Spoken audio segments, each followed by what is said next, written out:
Ini mungkin kita juga akan menguak sedikit yang namanya aib bangsa ya dan negara.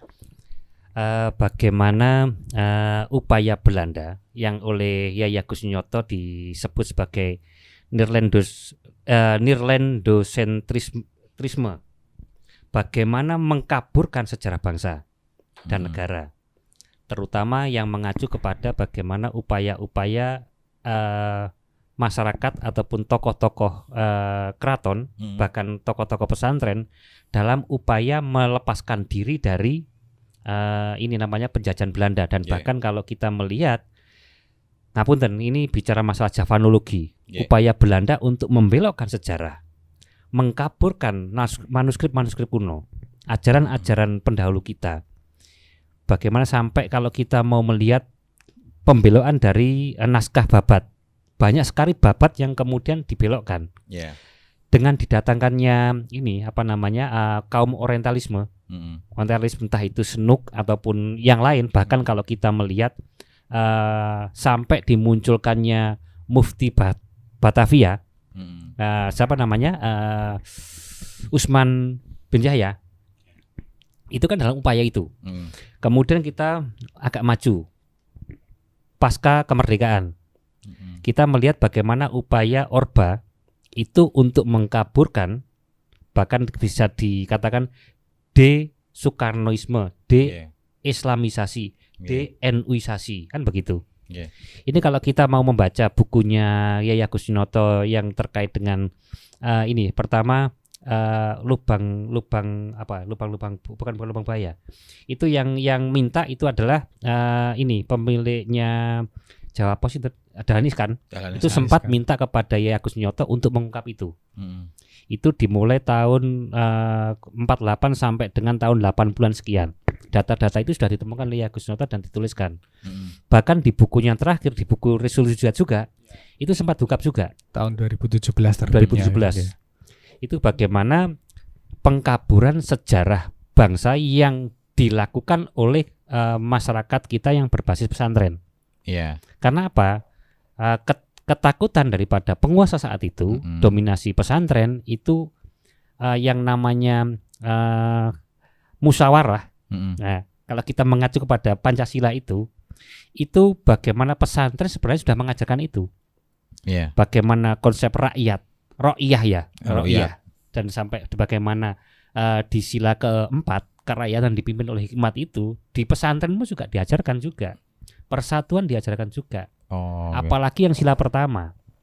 Karena kita melihat bagaimana dominasi penguasa atau kolonialisme lah, katakan seperti itu.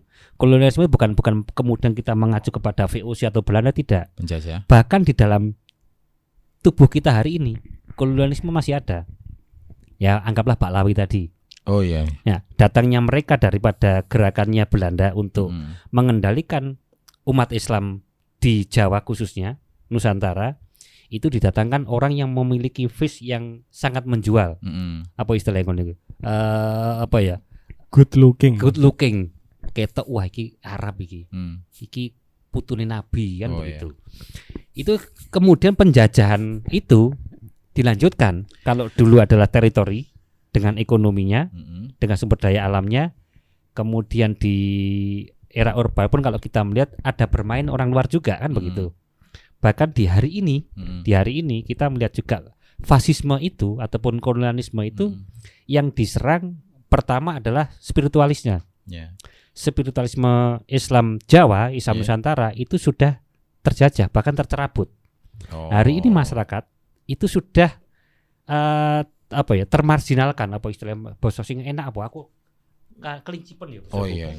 Terjauhkan daripada ruh daripada spiritualisme Jawa Islam itu sendiri. Makanya hari ini kita sangat sedikit menemukan literasi ataupun literatur yang terkait dengan sejarah perjuangan bangsa dan negara yang berbasis daripada kesantrian atau pesantren. Bahkan kalau kita mau melihat sejarah munculnya NU, itu kan berangkatnya dari pesantren, tradisi pesantren. Betul, dari pesantren. Dan hari ini tidak dimunculkan itu. Yang dimunculkan hanya ngapunten politiknya NU kan begitu. Sehingga yang terjadi kenapa Ya, saya bukan kemudian menjaga tidak, tapi autokritik ya. Autokritik itu penting toh. Yeah. Autokritik itu penting supaya apa? Supaya kita bisa muklis ya. Kalimatnya lincip ngono muklis. Yeah. Bisa jejak, bisa bersihan begitu. Ketika politik itu bermain dalam sebuah organisasi atau sebuah apa, yang terjadi adalah ketika politik itu tidak didasari dengan ketauhidan, yang terjadi adalah bagaimana memanipulasi apapun kan begitu. Makanya kenapa hari ini NU sangat mudah untuk dibelokkan oleh orang-orang baru ini kan seperti itu. Mungkin itu tambahannya. Ada satu fatwa atau kata-kata kalimat yang sangat relevan waktu dulu, waktu resolusi jihad itu diucapkan sendiri oleh Mbah Hasyim Hadratus Syekh, hubbul waton minal iman. Seberapa besar power dari satu kalimat hubbul waton minal iman ini. Ini kan temanya masih tetap resolusi jihad Hari Santri. Iya. Kalau saya menanggapi sedikit ya. Hubbul waton minal iman itu seperti menurut saya Gus ya. Sebuah brand bos yang bukan hanya ke brand saja, tapi ke soul juga, ke jiwa. Jadi benar-benar hubbul waton minal iman ini kalau bisa kita perdalam makna dan filosofinya itu benar-benar mendengar kata-kata itu saja itu sudah bergetar. Bulu kuduk kita itu sudah bergetar. Kalau memang di dalam istilahnya jiwa kita itu punya rasa cinta tanah air yang luar biasa. Walaupun bukan santri, orang katakanlah orang abangan seperti saya, seperti itu. Hubbul waton minal iman hanya dalam ditranslate saja apa artinya, Gus? Cinta adalah sebagian dari iman. Jika ditranslate seperti itu saja sudah merinding. Jadi bulu kuduk saya sebagai orang yang non santri itu pun wis wah iki sudah tidak bisa berkata-kata lagi. Istilahnya ada NKRI harga mati. Ya hampir mirip seperti itu. Tapi itu sama. Lebih ke jiwa. Jiwa kita yang terpanggil itu. Betul. Ini saja saya ngomong ini merinding. Hubbul waton minal iman. Secara spiritualitas orang yang mendengar ataupun santri yang mendengar, apalagi yang diucapkan langsung dari tokoh kiai sentral ulama Nusantara, apalagi waktu itu yang hubbul waton minal iman ini mengucapkan Hadratus Syekh. Kalau mungkin beda kalau yang mengucapkan saya itu mungkin yang lain biasa saja, tapi ketika yang mengucapkan Hadratus Syekh itu pasti kita bisa merasakan bagaimana merindingnya gitu loh. Wah, saya sempat harus jujur memang saya sempat meragukan diri ya. Ketika mendengar keimanan jenengan. Iya, keimanan saya. Daripada aku nunjuk wong liya kan. Iya betul. Ya lal waton ini kan bagaimana? Mars ini kan juga sebenarnya kan mengarah ke sana. Iki nyanyian atau mengajak sesuatu yang ada di tubuh kita, di jiwa kita, di ruh kita itu mengkaji kalimat-kalimat yang dilafalkan atau tidak. Ketika mengacu seperti itu, tentunya kesadaran otak, rasa dan ruh kita harusnya kan menyatu per kalimat. Ketika kalimat ini ataupun mars ini ataupun lagu ini dilantunkan, penjiwaan itu kan harusnya ada tuh. Iya, betul. Tapi kenapa hari ini tidak banyak daripada kita atau saya yang menyadari ajakan itu? Padahal itu ciptaan dari Mbah Wahab Hasbullah. Luar biasa itu. Ya hubbul waton minal iman menurun lagi kepada satu syair Yalal Waton. Kalau kita sinkronkan dengan kondisi saat ini, memang jiwa-jiwa muda yang sekarang ini kan kurang begitu mendalami. Ada faktor mungkin dia belum bisa secara fokus mendalami sejarah. Ada satu kalimat dari Mbah mantan ketua PBNU. Man laisa lahu ardun laisa lahu tarikhun. Man laisa lahu tarikhun laisa lahu dzakirah. Jadi wong ki sing ora ndek lemah, tidak punya tanah air, tidak akan pernah tertulis sejarahnya. Kalau tidak ada sejarah, mungkin sudah hilang atau hilang dari peredaran. Sorane wong nyeritakne. Nah, dan mungkin dari kalimat seperti ini yang disampaikan dari waktu dulu kan ada ulama-ulama yang memang mungkin orang di lemah, orang duwe tanah, tempat tanah air. Ya mungkin sudah tidak ada sejarah lagi.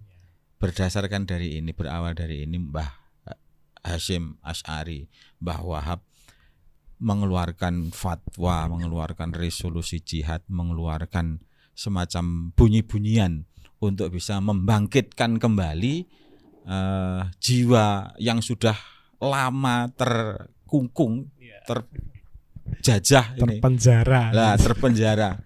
Nah, seperti ini kan yang sekarang ini dari generasi kita ini kan minimnya literasi, minimnya membaca atau kurang minatnya membaca sejarah dan sebagainya. Apalagi didukung dengan belum masuknya kurikulum lah. Betul sekali. Pripun kalau misalkan menurut jenengan? Okay. Jadi makanya kemarin di PCNU sendiri kembali menggiatkan acara yang pernah digagas oleh Mbah Wahab Hasbullah tahun 1916, yaitu Taswirul Afkar, pergolakan pikiran, atau kita sebut sekarang enaknya diskusi seperti itu, diskusi pemikiran. Tidak mungkin jika Mbah Wahab Hasbullah itu bisa menciptakan syair-syair Yalal Waton, ujuk-ujuk beliau bisa mengarang seperti ini. Wah, pasti tidak mungkin. Yang jelas berawal dari adanya diskusi-diskusi bersama dengan para tokoh Kiai, Hadratus Syekh, bersama Mbah Bisri Samsuri, bahkan dengan tokoh-tokoh pergerakan nasional yang saat itu ada. Sebut saja kalau dari Sarekat Islam ada tokoh dari Ponorogo sendiri, H.O.S. Cokro Aminoto, yang sempat istilahnya menjadi guru bangsa seperti itu ketika Pak Karno, Tan Malaka, Muso, bahkan Kartosuwiryo, bahkan Mbah Wahab Hasbullah juga, Mbah Kiai Haji Ahmad Dahlan sempat berdiskusi dengan beliau. Adanya tukar pendapat antar tokoh bangsa inilah menurut saya yang akhirnya menjadi salah satu inspirasi dari Mbah Wahab Hasbullah bisa menciptakan lagu yang tidak hanya brainwash tapi soul tadi, Yalal Waton tadi. Itu luar biasa bagi eman-eman jika ini tidak diajarkan di dalam lembaga pendidikan, khususnya dalam naungan Nahdlatul Ulama.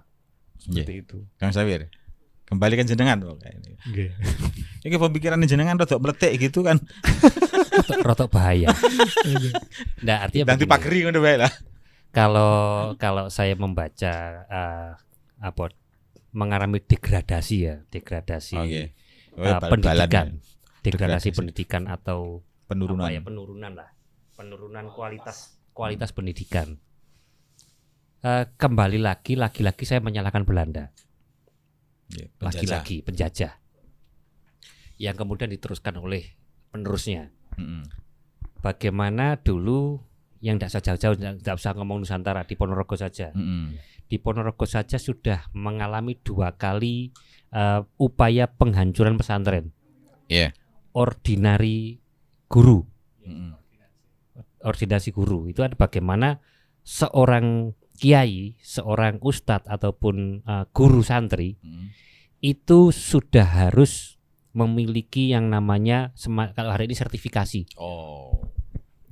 Bukan hanya guru aja, dai-dai juga. Dai-dai juga harus ada sertifikatnya. Bahkan kalau kita bicara masalah rasa, itu sudah berkurang. Karena apa? Sudah ada motif-motif tersendiri. Bagaimana kita melihat ketika ordinari guru itu diberlakukan, pesantren Tegasari mengalami kemerosotan. Kemudian Gontor sempat juga kan, sempat bahkan hampir tutup itu kalau nggak salah Gontor itu.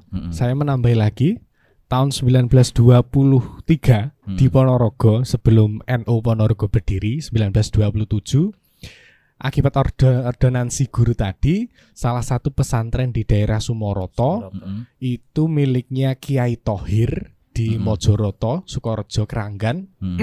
Yang Kiai Thohir itu adalah bapaknya Kiai Haji Mujab Thohir. Itu dulu pernah punya pondok yang lumayan besar. Tahun 1923 muncullah sebuah peraturan yang aneh dari Wedono Sumoroto waktu itu. Peraturannya berbunyi seperti ini. Bagi santri-santri yang mondok di pondok pesantrennya Mbah Thohir itu wajib mempunyai surat izin dari kepala desa. Lah ini piye, ini konsepnya seperti apa ini? Jadi walaupun istilahnya harus sepengetahuan kepala desa. Akhirnya yang terjadi banyaklah para santri itu yang kembali ke desa-desanya. Karena kepala desanya nggak mau ngasih ini. Ini sudah, ya Allah, ini sudah sangat apa ya, istilahnya dark system kalau sekarang. Si kepala desa sudah dicekal oleh Belanda, sama apalagi Wedononya tadi seperti itu. Jadi akhirnya Mbah Thohir itu minta bantuan kepada Muhammadiyah karena NU belum berdiri. Dan analisa saya, karena NU belum berdiri, Mbah Thohir minta bantuan ke Muhammadiyah dan Syarikat Islam. Setelah itu yang terjadi apa? Setelah itu belum ada laporan selanjutnya yang saya temukan atau bukti sejarahnya. Yang jelas sekarang tidak ada lagi pondoknya. Saya sempat terakhir ke sana itu ziarah ke makamnya Mbah Kiai Thohir di Mojoroto dengan Mbah Mujab Thohir. Bekas-bekas pesantren lamanya itu memang masih ada.